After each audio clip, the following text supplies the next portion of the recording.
How to create an Instagram shop without a website. Hello everyone, welcome to our channel and let's see how we can do it.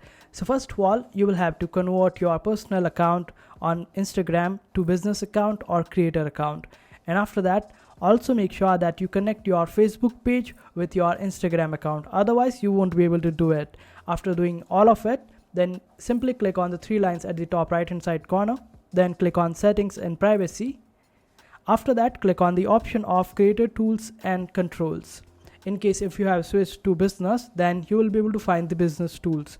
And under this list, you will be able to find the option of Instagram shop.